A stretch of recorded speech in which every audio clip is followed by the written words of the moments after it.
Salut les abonnés, ça fait super plaisir de vous retrouver. Bienvenue dans une revue Motu Origins Cartoon Collection avec aujourd'hui Hordak. Franchement, trop terrible. Je suis très content d'avoir cette figurine. Je suis très content qu'ils aient enfin sorti un Hordak qui ressemble à Hordak. Voilà.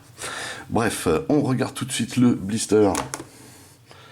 Donc, comme pour She-Ra, les yeux d'Hordak ici, on voit ici que ça n'a pas été dépunché, c'est plutôt cool. Par contre, on voit également ici que le blister a pris un néon, beaucoup moins cool. Pour les plus de 6 ans, les 40 ans de She-Ra.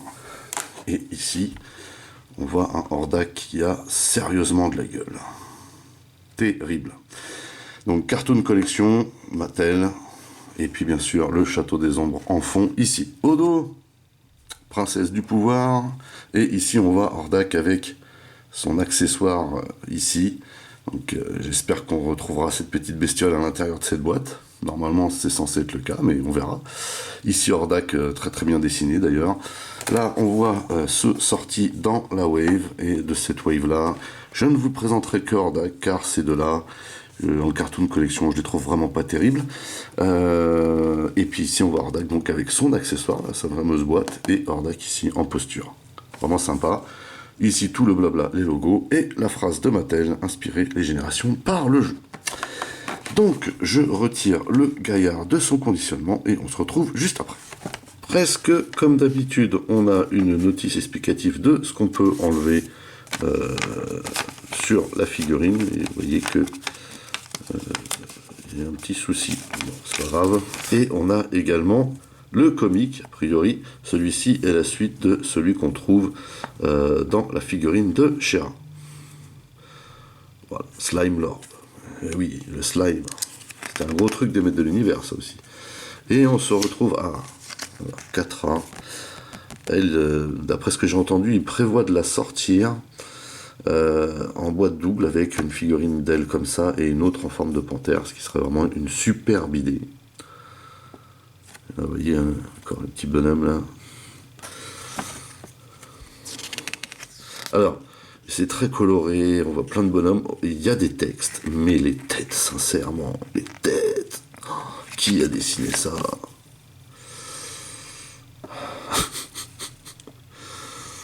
Un Mosquitor, Hordak, Leech, je ne sais plus, Triclops.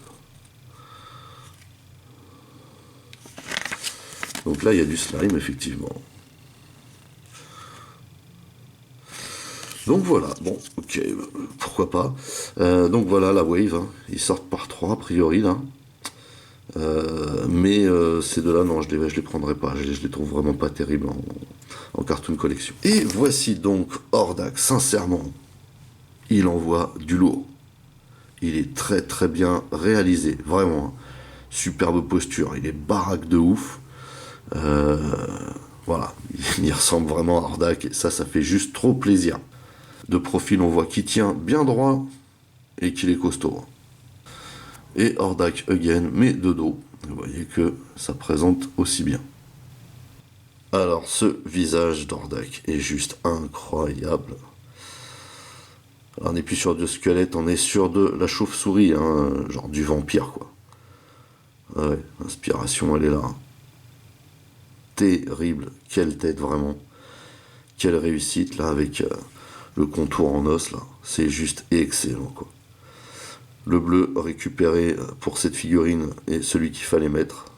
Ici, on a un énorme logo de la Horde. Vous voyez ici, brassard, bracelet de force. Bon, toujours le slibard en fourrure, hein, ça on peut pas y échapper. Très sympa la tunique en plastique mou également. Et les jambes avec les super boots ici. Une espèce de collerette de boots en os, pourquoi pas. Pourquoi pas. Donc, au niveau des articulations, c'est pareil que pour les autres. On peut pencher la tête vers le bas, la lever quand même, hein, malgré la présence derrière de la collerette. On peut tourner la tête comme ceci. Très très bien articulé au niveau de la tête. Donc pour les bras, on peut faire le tour. On peut lever, il y a un ratchet. On peut plier le coude, voilà. On peut également faire tourner le poignet et l'incliner, comme ceci. Voilà, il y a une rotation à la taille. Les jambes, eh ben, on peut plier un peu vers l'avant, un tout petit peu vers l'arrière, parce que très très balèze. Et on peut écarter sur le côté comme ceci. On peut lever et écarter pour voir le mécanisme, mais c'est pas flagrant, hein, parce que vraiment très balèze. Et puis en plus, l'articulation est assez rigide. Ici, on a une rotation au genou. Le genou qu'on peut plier de cette manière, hein, qui plie bien pour le coup, de ratchet. On a une rotation au niveau de la boot et également au niveau du pied qui permet de l'incliner, et on peut l'incliner également de cette manière. Et on n'oublie pas bien entendu les trous sous les pieds pour brancher les figurines sur un playset ou un véhicule. Voilà donc pour Monsieur Hordak. Trop bien, trop bien, trop bien. Par contre, ce qu'il y a de beaucoup moins bien, première chose, on a ceci comme accessoire. Et alors je ne me rappelle plus de l'épisode du truc, mais peut-être que c'est normal, mais ceci ne s'ouvre pas, il n'y a rien dedans. Voilà, donc ça ressemble à ce à quoi ça doit ressembler, mais ça s'arrête là. Hein, donc en fait on peut lui mettre comme ça, vous voyez, dans la main là. Et le brandir comme ceci. Pourquoi pas? Pourquoi pas? Parfaitement inutile. Par contre, ce qui me désole dans l'histoire, c'est que moi je me serais bien passé de cet accessoire pourri. Voilà. Où est son bras canon? Hordak sans son canon, quoi, s'il te plaît. Sérieux les gars, vous faites un super Hordak, vous mettez ça là. Et le canon, il est où? What the... Enfin bon, voilà. Quel dommage. Mais vraiment, quel dommage. Quel dommage. Superbe figurine. Magnifique. Incroyable. Il n'y a rien à dire. Par contre, ça. Et pas de canon. Bref. Avant de terminer, on va retirer la tête du pépère. On va retirer les bras du pépère. On va retirer la taille. Et on va voir si on peut retirer ce truc-là. Alors normalement, voilà. Donc, on fait ça. Vous voyez. Et on est censé pouvoir la retirer. Et vous voyez que c'est tout en plastique mou. Donc, faut pas trop forcer sur ce genre de plastique, comme chacun sait, parce qu'au bout d'un moment, bah, ça lâche. Mais bon. Voilà. Donc, je vais remettre bidule. Voilà.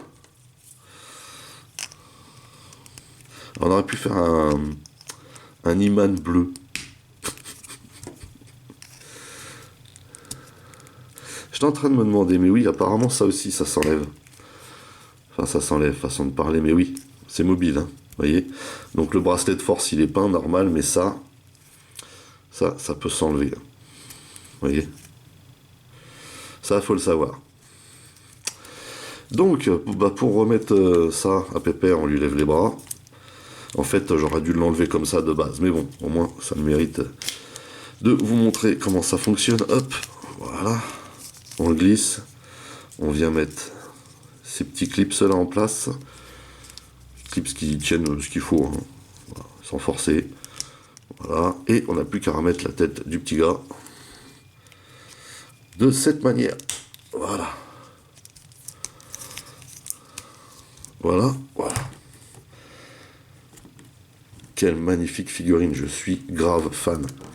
Franchement, c'est la classe à Dallas. Voilà, bah écoutez, c'est terminé pour cette revue portant sur le Hordak Cartoon Collection. Sincèrement, c'est une figurine juste magnifique.